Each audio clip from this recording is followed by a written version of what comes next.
नमस्कार, खबर उत्तराखंड में आप सभी का स्वागत है। मैं हूं आपके साथ यश शुक्ला। रुक करेंगे खबरों का, लेकिन उससे पहले एक नजर सुर्खियों पर। देहरादून में भाजपा मुख्यालय में श्रद्धांजलि का लगा तांता। बीसी खंडूरी को दी गई श्रद्धांजलि, सीएम धामी ने दी श्रद्धांजलि।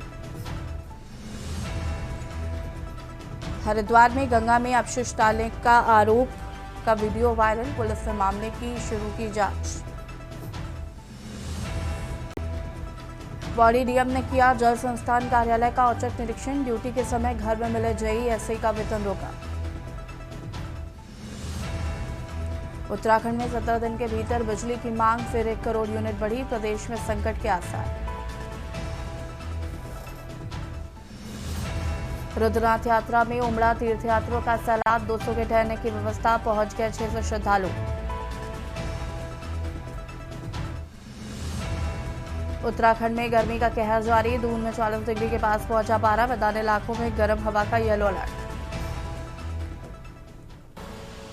आप देख रहे हैं के न्यूज, खबरों का सारथी। और सीधे आपको ले चलते हैं उत्तर प्रदेश के लखनऊ, जहां पर अखिलेश यादव क्या कुछ कह रहे, सुन लेते हैं। कौन बता रहा है?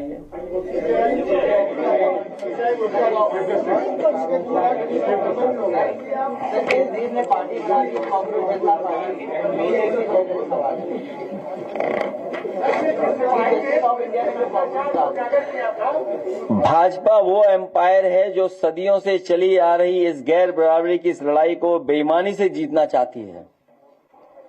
ये रूल्स में भी बेईमानी कर रही है और डिसीजंस में भी। इनकी कोशिश तो कोर्ट रूपी थर्ड एम्पायर को भी मैनेज करने की रहती है। सरकार ने अपना जारी किया है, 17,000 जो लगभग है, जो पर डे औसत 5 इनकाउंटर लगभग है। इसको आप कैसे लेते हैं? पीडीए के आरक्षण को, पीडीए के 69,000 शिक्षक भर्ती के आंकड़े को देख करके सरकार घबरा गई है। जिस तरीके से आरक्षण की लूट हुई है, हर पन्ना पलटिए आप। किताब नहीं पहुंची आप पे? 2 किताब इसको। पहला पन्ना पलटिए, कितनी लूट लिखी है इसमें? पहला पन्ना पलटो, कितनी लूट है बताओ जरा। पहले पन्ने का बताओ कितनी लूट है। 1 मिनट आ जान दो। लूट पहले पन्ने की, ये जाकर के बीजेपी को दे देना, ठीक है?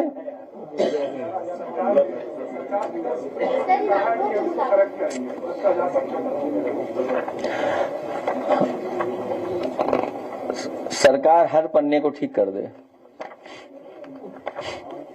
भारतीय जनता पार्टी पीडीए विरोधी है, 69,000 शिक्षक भर्ती इसका जीता जागता उदाहरण है।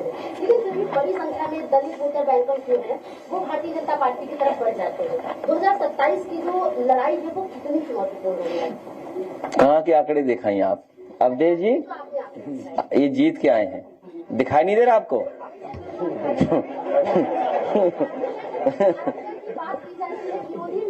इसका भी जीता जागता उदाहरण है, लेकिन बावजूद इसके भी जीत रहे हैं लगातार।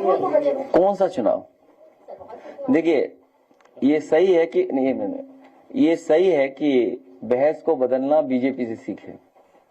24 के जिक्र ही नहीं करते, किसी पैनल में पता कर लो आप। 24 के चुनाव की चर्चा ही नहीं करती बीजेपी। याद रखना आप, डेमोक्रेसी में और इलेक्शंस का एक बार मूड जिस तरफ बन जाता है वो उसी तरफ दिशा में चलता है। बीजेपी का ग्राफ लगातार पीडीए और समाजवादी पार्टी नीचे ला रही है। लगातार समाजवादी पार्टी और पीडीए के साथी मिलकर के बीजेपी का ग्राफ नीचे ला रहे हैं। और 24 में देखो उनका ग्राफ कितना पहुंच गया नीचे। और समाजवादी पार्टी के साथियों का और पीडीए के लोगों का लगातार ग्राफ ऊपर बढ़ता चला जा रहा है। उसकी चर्चा नहीं कर रहे हैं वो लोग। चाहे वो आपका 19 का चुनाव हो, 22 का चुनाव हो, 24 का चुनाव हो, समाजवादी पार्टी और समाजवादी पार्टी के साथ पीडीए का ग्राफ लगातार बढ़ रहा है और बीजेपी का ग्राफ लगातार नीचे जा रहा है। जो नीचे जाता है वो फिर रुकता नहीं, नीचे ही चला जाता है। ऊपर बढ़ने वाले को रोक नहीं सकते आप। सर, एक मॉडल है तमिलनाडु का आरक्षण और प्रदेश का, और जो तमिलनाडु का मॉडल है वहाँ पे सर प्रति व्यक्ति आय लगातार लोगों की बढ़ रही है और उत्तर प्रदेश में घट रही है। आरक्षण की जो लूट हो रही है, क्या उससे लोगों की आर्थिक स्थिति और तमाम समाजी वो जो हम पूरे आपको पॉइंट दे देंगे, आपका जवाब उसमें मिल जाएगा, पूरा वही का वही लिख देना जो अभी दिया है हम लोगों ने। भ्रष्टाचार का आरोप लगाया, किसने? सिपाही था पुलिस का, भ्रष्टाचार पर वीडियो बनाकर जारी किया था, वो भी पीड़ित है, पीडीए है, वो भी पीड़ित है। जब पीड़ा बढ़ेगी तो पीडीए बढ़ेगा, जब पीड़ा बढ़ेगी तो पीडीए बढ़ेगा। तो देखिए आप, एक वोट बढ़ गया कि नहीं बढ़ गया? और गणित लगा देना 22 का और 24 का। हमारे संगठन के सभी जिलाध्यक्ष लोग बैठे हैं, जिलाध्यक्ष लोग। अरे रुक जा भाई, तुम ही संभालो। ये जैन जी का अध्यक्ष है हमारा। दोबारा पूरी ताकत से वापस लाने के लिए अब नया क्या करेंगे आप?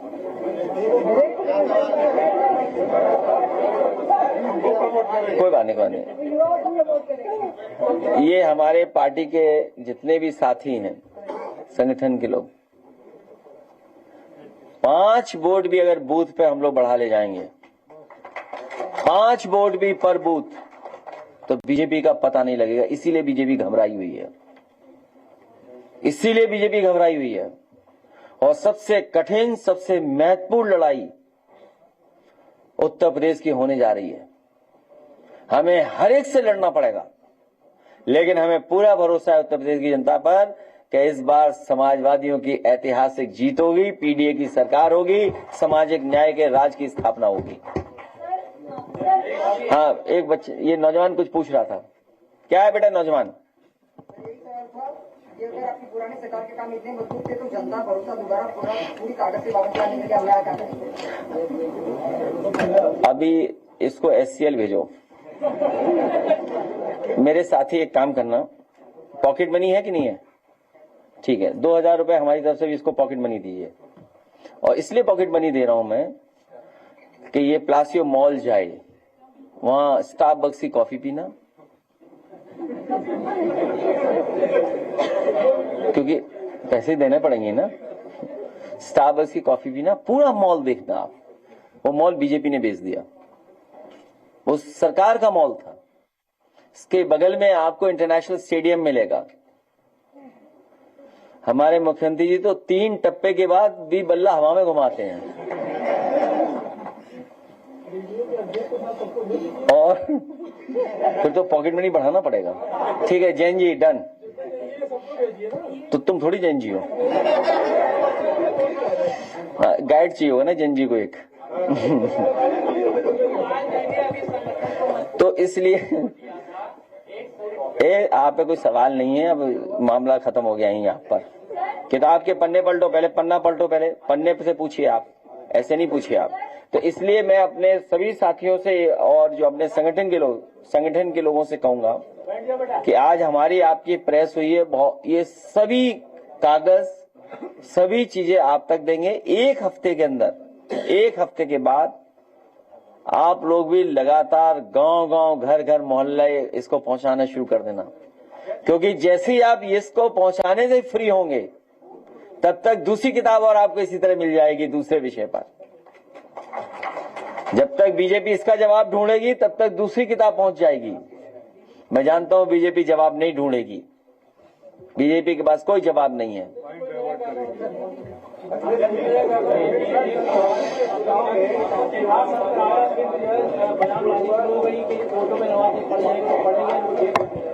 आप उनकी बात ही मत मानो। लास्ट हमारा जैन जी एंड से गाना सॉन्ग, वो आ गए। बाजवा कहाँ है? फौजी बुला लो, बाजवा बुला लो। लास्ट हमारा जैन जी, बोलिए। लास्ट सवाल प्रेस ऑफ। उसमें दोनों लोग डी हैं, समझते नहीं? पीडीए में दोनों तरफ डी हैं।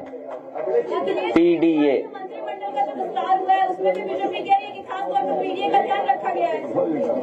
और झुंझुनू किसको दिया है? सूक्ष्म लघु और क्या था? राजनीतिक पेंशन। नहीं, राजनीतिक पेंशन। राजनीतिक पेंशन। और हमारे यहाँ एक मंत्री बनाए गए हैं, वो शायद नहीं खादर सर नहीं। अरे नहीं, हमारे यहाँ का भाई नहीं दिया, छोड़िए, देख लेना डेटा, हमने पता याद नहीं मुझे। नहीं, वो हमारे यहाँ का तिरवा का हाँ जो भी है, मुझे याद है कलाम साहब ने एक प्रेजेंटेशन किया था और उसमें चीफ सेक्रेटरी हम सब लोग मौजूद थे, राष्ट्रपति देश के रहे। कलाम साहब ने प्रेजेंटेशन किया, उनके 9 पॉइंट प्रोग्राम था, ड्रिंकिंग वाटर था, सॉलिड वेस्ट मैनेजमेंट था, या अन्य विषय पे नदियों को सफाई को लेकर के, फॉरेस्टेशन को लेकर के। और एक विषय ये भी था कि गांव में कैसे आप फ्री बिजली उपलब्ध करा सकते हैं मिनी ग्रिड के माध्यम से, सोलर प्लांट के साथ। और उनको मैंने आश्वासन दिया कि मैं 3 महीने के अंदर तैयार कर दूंगा, और उसका परिणाम ये हुआ कि 3 महीने के अंदर फकीरेपुरवा गांव है तिरवा विधानसभा में, उसको फ्री बिजली मिल रही थी गांव को, सभी लोगों को। और उसी मॉडल पे और जगह पर भी इसी तरह का काम शुरू हो गया था कि गांव के लोगों को कोई बिजली का बिल ना देना पड़े, उनकी सिंचाई का ट्यूबवेल चल जाए, घर के पानी की व्यवस्था हो जाए, घर में लाइट हो जाए, स्ट्रीट पे लाइट लग जाए, या उनकी अन्य जो चीजें टीवी या मोबाइल चल जाए। और उन गांव में फ्री चल रहा था। और उस समय के ट्विटर के साउथ ईस्ट एशिया के मार्केटिंग के जो हेड थे, हो सकता है मैं पद कुछ आगे पीछे कर रहा हूं, उन्हें भी मैं उसी गांव में लेकर के गया था। जैसे ही समाजवादी सरकार गई, वो प्लांट बंद हो गया, नहीं चल रहा। उसी के मंत्री बने, सुना उसी जिले के, कुछ न चलाना, उसी प्लांट को चला देना। और एक और दूसरा विषय, हाँ अभी बता दे, पूछ लेना। उसके साथ साथ उत्तर प्रदेश का पहला काऊ मिल्क प्लांट जिसमें सभी डेयरी प्रोडक्ट्स काऊ मिल्क के होंगे, वो शुरू किया था कन्नौज में। अल्ट्रा मॉडर्न बेस्ट बना था, स्टेनलेस स्टील का प्लांट, टेट्रा पैकिंग के साथ दूध या दही या जो भी प्रोडक्ट बनते आधुनिक पैकेजिंग के साथ। उस प्लांट को बंद किया इन्होंने, बर्बाद किया, और सुनने में उसको बेच दिया किसी को। तो ये सरकार का काम करने का तरीका है। अब बताओ, 2.5 महीना बचा, सितंबर में तो चुनाव शुरू हो जाएगा। अब कितने दिन बचे हैं बताओ अध्यक्ष जी लोग, कितने दिन बचे हैं? 80 दिन भी नहीं बचे, अब 80 दिन भी नहीं बचे हैं, 80 दिन नहीं बचे हैं, चुनाव प्रचार उत्तर प्रदेश का शुरू हो जाएगा।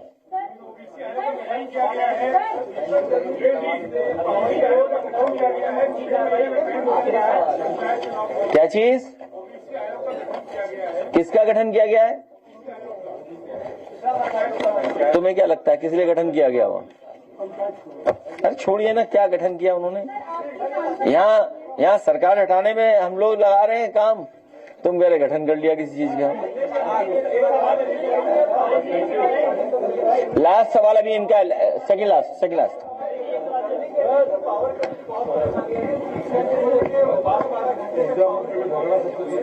क्या चीज?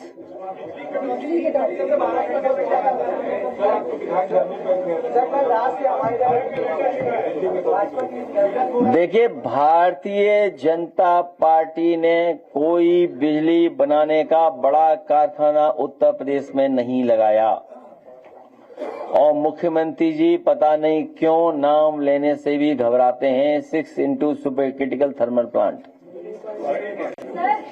कारण कुछ भी हो, लेकिन बिजली का कारखाना ही नहीं लगाया। और बिजली खरीद करके देने के लिए किसने रोका है? और जो इंफ्रास्ट्रक्चर चाहिए, ट्रांसमिशन लाइन, सब स्टेशन, जितना स्ट्रेंथन समाजवादी सरकार में हुआ, उसको स्ट्रेंथन ही नहीं किया। और उसका परिणाम ये हुआ है कि बिजली आज उपलब्ध होने के बाद भी नहीं दे पा रहे होंगे ये लोग। भारत सरकार ने सर चीनी एक्सपोर्ट पे बैन लगा दिया है। उत्तर प्रदेश सबसे बड़ा चीनी उत्पादक प्रदेश है। अब क्या इन्फ्लेशन को कम करने, महंगाई को कम करने के लिए किसान अपने जेब से पैसा देगा? जो चीनी स्टॉक है वो उसको बेचेंगे कैसे?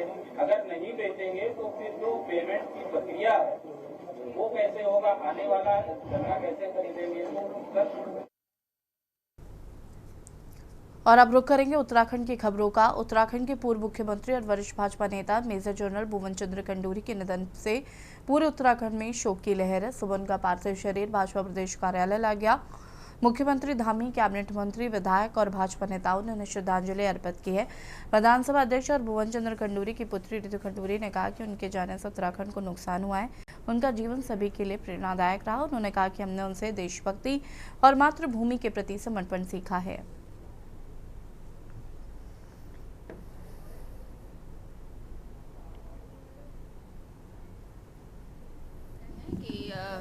जनरल भुवन चंद्र खंडूरी का कल 11 बजे निधन हुआ और आज खड़खड़ी हरिद्वार में उनका अंतिम संस्कार हो रहा है।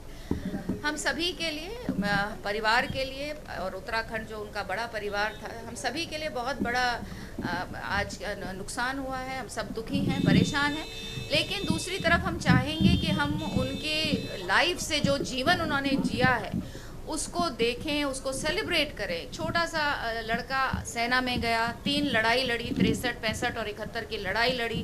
अनगिनत बार हम लोग बहुत छोटे थे, अनगिनत बार याद आता है कि घर में पिता होते ही नहीं थे, क्योंकि 71 की लड़ाई के बाद सीधा भोपाल में फ्लड्स आ गए तो वहाँ चले गए। मुझे भुवन चंद्र खंडूरी जी हमारे पिता तुल्य थे। और जो पहाड़ की पहचान है कि पहाड़ कभी भी आंधी, तूफान, सर्दी, गर्मी, बरसात, मुसीबतों से कभी पहाड़ हिलता नहीं है। और ये सारा स्वभाव भुवन चंद्र खंडूरी जी के स्वभाव में स्थायी तौर पे दिखता था। समय के पाबंद थे, अनुशासित जीवन जीते थे और राजनीति में एक नई मिसाल कायम करने का उन्होंने काम किया है। मैं ऐसे दिवंगत आत्मा के प्रति भगवान से प्रार्थना करता हूँ कि हे प्रभु, इस महामानव को अपने चरणों में स्थान देना। का विषय है कि हमारे बीच में सरदे पूर्व मुख्यमंत्री भुवन चंद्र खंडूरी जी नहीं रहे हैं और ये बहुत बड़ी क्षति उत्तराखंड के लिए और उत्तराखंड के साथ साथ देश के लिए भी।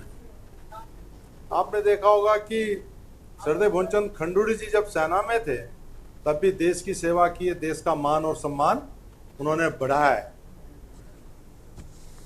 धर्मनगरी हरिद्वार में मां गंगा किनारे एक वीडियो सोशल मीडिया पर वायरल होने के बाद विवाद खड़ा हो गया। वीडियो में कथित तौर पर एक ड्रम में खाद्य सामग्री दिखाई देने का दावा किया जा रहा है, जिसे गंगा नदी में डाले जाने का आरोप लगाया गया है। घटना को लेकर स्थानीय लोगों और सामाजिक संगठनों में नाराजगी देखने को मिल रही है, क्योंकि गंगा नदी में लाखों श्रद्धालु हरिद्वार से चारधाम यात्रा की शुरुआत करते हुए आस्था की डुबकी लगाते हैं।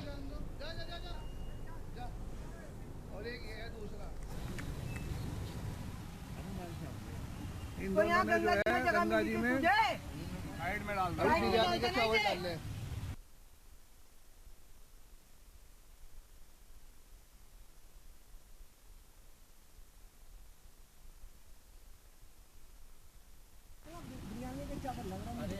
ये भाई जो है, दोनों भाई अभी इन्होंने यहाँ गंगा जी में बिरयानी के चावल डाले हैं। ये चावल यहाँ पड़े हुए भी देख सकते हैं आप। और ये इसकी गाड़ी। देहरादून में प्रांतीय उद्योग व्यापार प्रतिनिधि मंडल महिला मोर्चा की प्रथम वर्षगांठ के अवसर पर नगर निगम स्थित टाउन हॉल में भव्य समारोह आयोजित किया गया। इस दौरान संगठन से जुड़ी कई महिलाओं को उनके कार्यों के लिए सम्मानित किया गया। समारोह को पूर्व मुख्यमंत्री मेजर जनरल के निधन के चलते संक्षिप्त रखा गया और श्रद्धांजलि अर्पित करते हुए शोक व्यक्त किया गया है।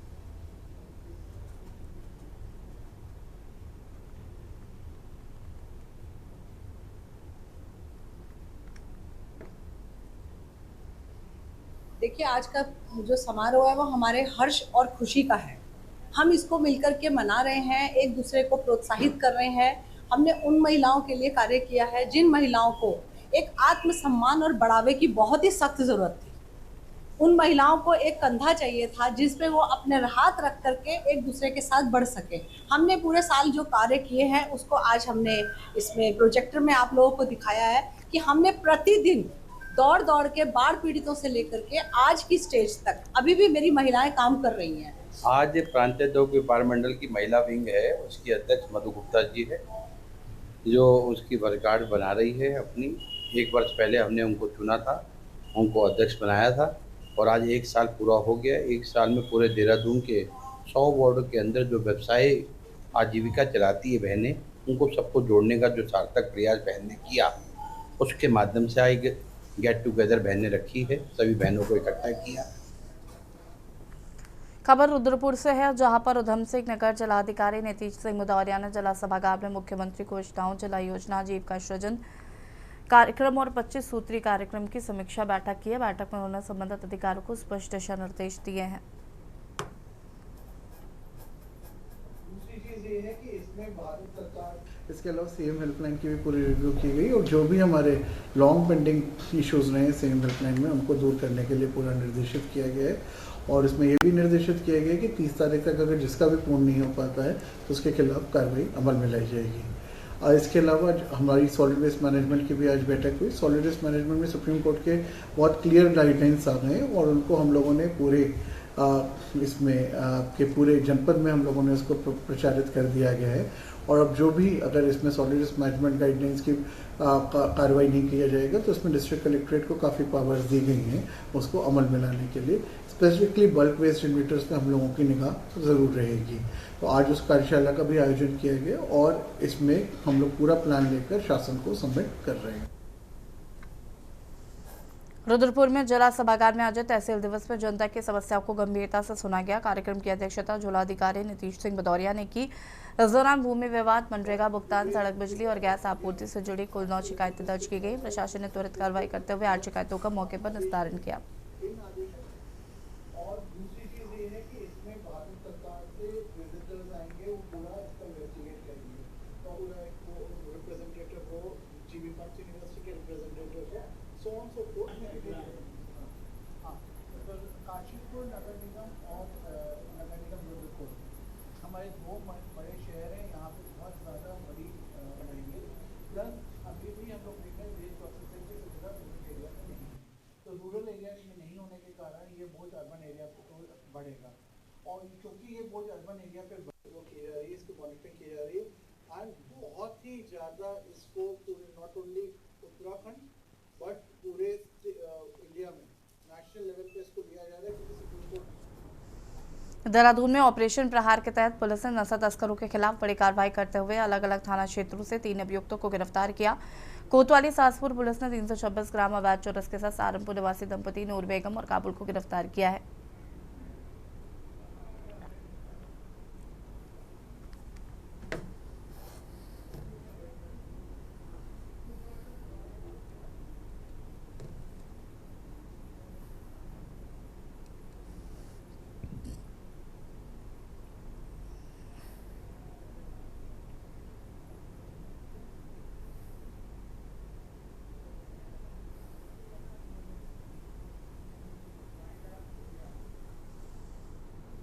और खबर उत्तराखंड में फिलहाल इतना ही। देखते रहिए के न्यूज़ इंडिया। नमस्कार।